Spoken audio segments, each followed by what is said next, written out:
जैसे भगत भक्ति कर रहा है, अचानक मृत्यु होगी,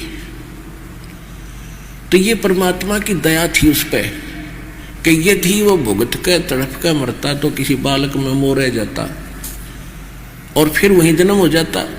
और अब परमात्मा अपने हिसाब से ले गया, उसकी कहीं आशा बनने नहीं दी। इतने में जहाँ वो उचित समझेंगे उस प्यारी आत्मा को, अगर भक्ति अधूरी रहती है तो ऐसे भगत के घर में जन्म देंगे, वो जन्म गर्भ में भक्ति करना शुरू कर देगी, वो आत्मा मोक्ष कर देगा भगवान। तो इस प्रकार आप जी ने परमात्मा की इस ऑपरेशन में ज़्यादा दुखी नहीं होना चाहिए कि ये कैसे होगा, ये लड़का कैसे होगा, ये लड़की को कैसे होगा। ये भगवान की कृपा, क्योंकि आपकी नहीं है वो आत्मा, आपसे ज़्यादा प्यारी परमात्मा को है कबीर साहब को, क्योंकि उसके बच्चे हैं।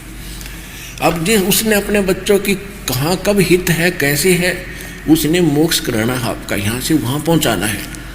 और आपने अपना स्वार्थ दिखाई देता है कि अभी बच्चा ठीक था और कल ही वो लड़का बीमार हो जाता है या पत्नी बीमार हो जाती है और भुगत रही होती है। आप स्वयं कहते हो भगवान इसकी मिट्टी ही संगवा लो। तो कहने का भाव ये है दास का कि जो परमात्मा कर रहे हैं, जब आप उसकी शरण में आ गए हो तो परमात्मा के क्रिया में ऑब्जेक्शन पैदा ना करियो। इस चीज को मानकर कहीं भगवान से दूर ना हो जाना, इसलिए आपको ये रह रहकर सारे फाउल पॉइंट और प्लस पॉइंट आपको बताए जाते हैं। अब इसमें क्या बताया है कि जा सतगुरु की मैं बलिहारी जो जामन मरण मिटाही, कि उस सतगुरु के ऊपर कुर्बान हो जाना जिसके पास जन्म और मरण के इस रोग के नाश करने की जड़ी यानी सतभक्ति हो। आप भी बालक नहीं है, सब शिक्षित हैं और प्रमाण आपको दिखा दिए। अन्य संत भगत कौन सी साधना करते और कराते हैं, वो भी आपके रूबरू करती, वो मोक्षदायक नहीं है। केवल इस साधना जो दास आपको देता है, इसके अतिरिक्त किसी संत के पास इस विश्व में आज के दुनिया भक्ति और ये मार्ग और ये भगवान का ज्ञान नहीं है।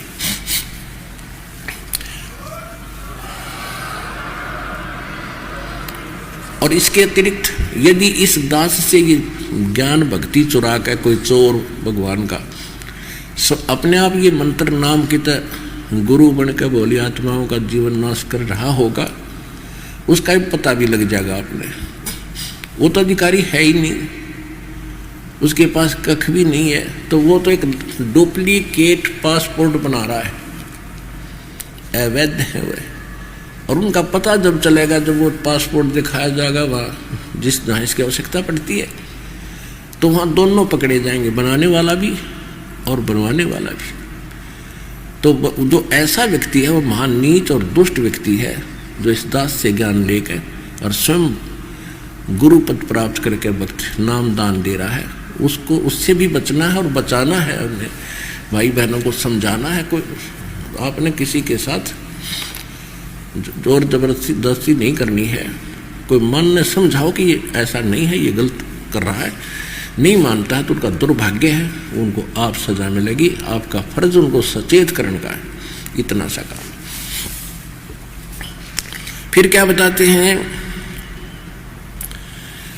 यदि सतभक्ति नहीं करते हो, ये सौदा पूरा नहीं करते हो तो क्या होगा, मृत्यु होगी। कुल परिवार तेरा सकल कबीला मसलत एक ठराही, बांध पिंजड़ी आगे धर लिया मरगट को ले जाई।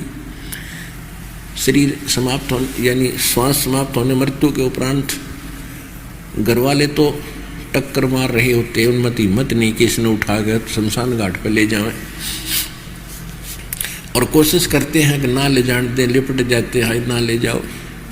तो बाहर के लोग, कुल के लोग इकट्ठे होते हैं और वो कहते हैं इसको फटाफट उठाओ, ले चलो ले चलो। सबकी एक ही मसलत यानी राय बन जाती है कि उठाओ उठाओ। कुल परिवार तेरा सकल कबीला मसलत एक ठराई, बांध पिंजरी आगे धर लिया मरगट को ले जाई। अग्नि लगा दिया जद लंबा फूक दिया उस ठाई। अब ये जो शरीर था इसका तो अंत कर दिया, या तो कब्र में दाब दिया या फूंक फाक दिया।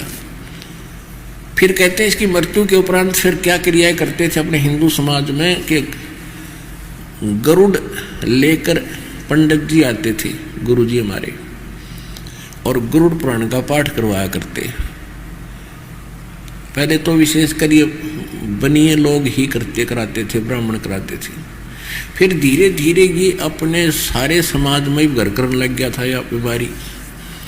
अब परमात्मा कहते हैं कि जो गरुड़ पुराण तुम अब पाठ करा रहे हो उसके मृत्यु के उपरांत अब उसका कोई यूज नहीं। प्रथम तो वो गरुड़ पुराण कोई ऑथेंटिक ग्रंथ नहीं, प्रमाणित ग्रंथ जिससे कोई लाभ हो। ये तो किसी ऋषि विशेष के बनाए हुए अपनी अटकलबाजी के ज्ञान है। और दूसरा जो कथा कर रहा है वो अधिकारी नहीं। तीसरा ये बताया है कि जो गरुड़ पुराण के अंदर विवरण दिया है कि जो व्यक्ति ऐसे पाप करता है उसको ऐसा फल मिलता है, जो ऐसे करता है उसको हाथ कटता है, वो ऐसे कर्म करता है उसका बेटा मरता है, ऐसे कर्म कोई स्त्री करती है उसका वो विधवा होती है, उसका पुत्र मरता है, या ऐसे कर्म करता है तो उनको वहां जाकर के तपस्या पर फूका जाता है।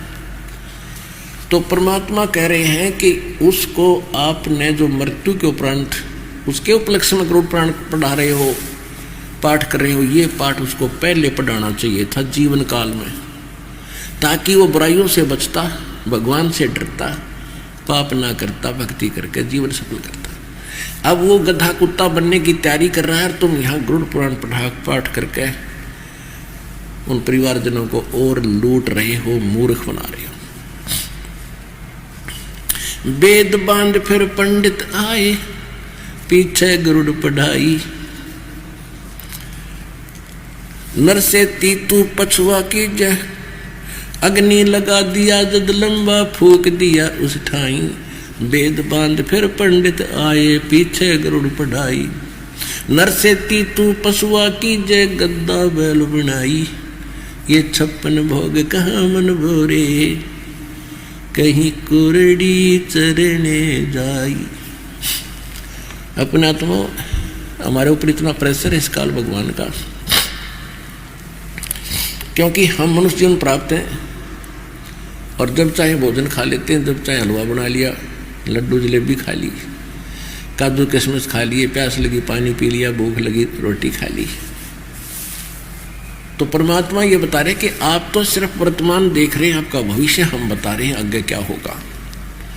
जो भक्ति सत्य नहीं करते और बिया भक्ति करते ही नहीं, नर से तीतू पशुआ की जय, गद्दा बैल बनाई।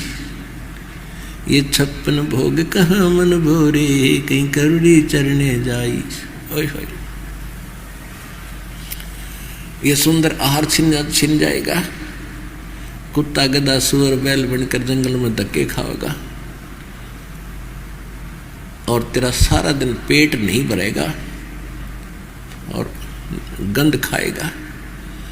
फिर क्या बचाते हैं, सुखदेव ने 84 भुगती बना पजावे खरगो, और तेरी क्या बुनियाद प्राणी तो भेंडा पंथ पकड़वो।